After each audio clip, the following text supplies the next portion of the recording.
안녕하십니까. 엘성건축의 이병관 건축사입니다. 2023년 2회 건축사 자격시험 단면 설계 2회차 강의를 시작하도록 하겠습니다.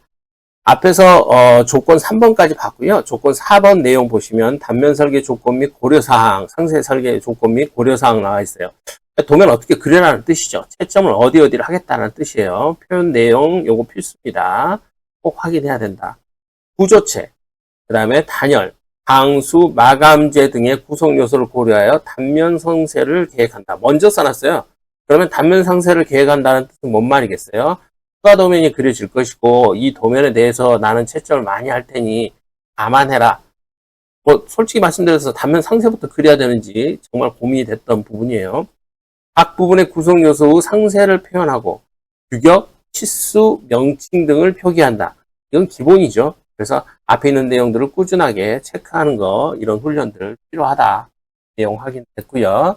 그 다음에 표 1번 보면요. 아까 표 1번 읽으라고 해서 저희가 한번 쭉 와서 읽었어요. 근데 그때는 자세히 안 읽었으니까 다시 한번 보자고요. 철근 콘크리트 RC구조, 그 다음에 강구조, 그 다음에 SC구조고요. 네, 일단은 철근 콘크리트 구조부터 봐요. 지하층이니까요. 자, 이렇게 가서요. 슬라브 두께가 150이에요. 그죠? 150. 슬라브 두께 150으로 가서, 그 다음에 기둥이 400에 400각으로 가고 있고, 그 다음에 고는 400에 600이네요. 400, 600. 여기서부터 여기까지 600이라는 뜻이죠.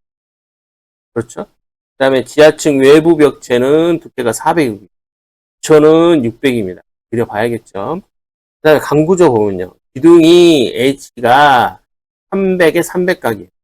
그러면 H300에 300각 이렇게 인면으로 가는 거고요. 그 다음에 요 밑으로 300에 500짜리 H빔이 지나가요.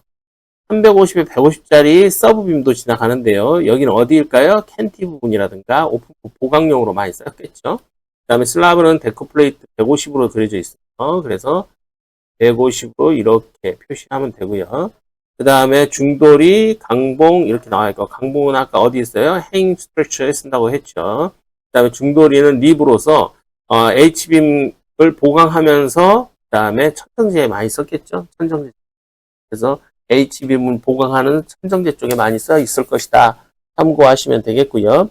내용들을 확인하시면 될 것 같아요. 그래서 컬거버 사이즈에 주의하시면서 하나씩 하면 좋은 도움이 되지 않을까 싶습니다. 그 다음에 아까 여기서 이렇게 쭉 봤더니 전체 두께가 250이에요. 그죠?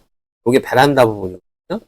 그 다음에 아까 슬래브는 내용이 150이라고 나왔고요. 그래서 베란다 부분은 두께가 250이니까 250 다운된다는 거 아까 우리가 계산하면서 앞 시간에 설명드렸죠. 지붕은 원래 두께가 250의 금속 복합 판넬로 되어 있어요. 그래서 이 부분은 중요하다. 단일재 두께는 명시가 따로 되어 있지만 여기서는 복합 판넬로 그려놨다.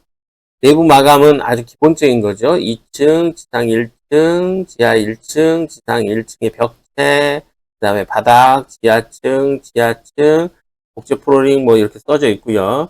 석재가 두께 30이면 더하기 30에서 60일 거고, 목재 플로링은 두께가 24면 강목 집어넣어서 그 다음에 뭐 54, 뭐 60, 뭐 이 정도 되겠죠. 그 다음에 창호는 알루미늄 프레임이고요. 150짜리 썼네요. 삼중유리, 32mm 복합유리 썼고요.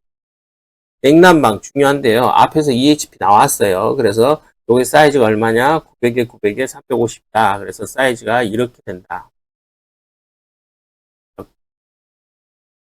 그래서 이쪽 와이드가 얼마다? 900이다. 그 다음에 뎁스가 얼마다? 900이다. 그 다음에 여기서 여기까지 얼마다?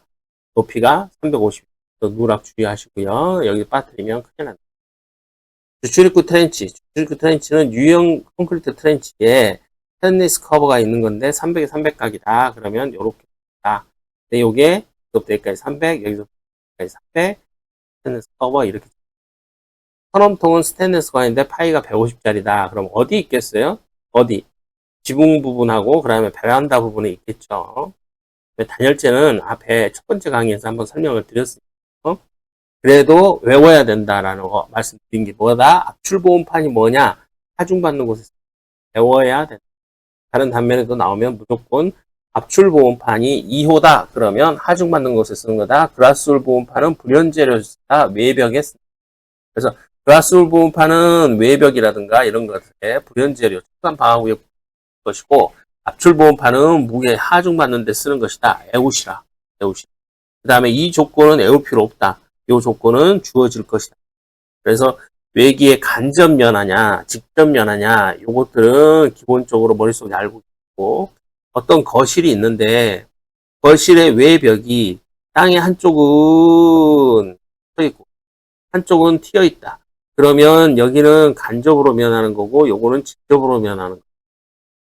그 다음에 최상층에 있는 거실의 반자 또는 기둥이 외기에 직접 면하냐, 간접 면하냐, 이것도 마찬가지. 여기는 직접 면하죠. 그 다음에 최하층에 있는 거실의 바닥이 외기에 직접 면하냐, 간접 면하냐. 또 땅이 예를 들어서 이렇게 있다. 그러면 여기는 간접으로 면하는 거고, 여기는 직접으로 면하는 것이다. 그래서 외기에 직접 면하냐, 간접적으로 면하냐. 이거에 따라서 채점할 때 표현이 좀 달라진다라는 겁니다. 이상으로 2023년 2회 건축사 자격시험 단면 해설에 대한 2차 강의를 마치도록 하고요. 3차 강의에서는 또 상세한 내용들을 보면서 현황도 분석하는 방법하고, 그 다음에 여러분들께서 중요하게 여기셔야 되는 도면 작성 기준이라든가 이런 것들에 대해서 좀 설명을 해보도록 할게요. 그래서 도면 작성 기준하고, 그 다음에 현황도 보는 법, 그 다음에 표현하는 법, 트레이싱 사용하는 법에서 세 번째 강의에서 이어가도록 하겠습니다. 이상으로 2023년 2회차 단면 설계를 가지고 문제지를 이용해서 프로세스를 어떻게 풀 것인가에 대한 상세 설명을 한번 해보았습니다. 여러분한테 도움이 되셨기를 바랍니다. 발송건축의 이병관 건축사였습니다. 감사합니다.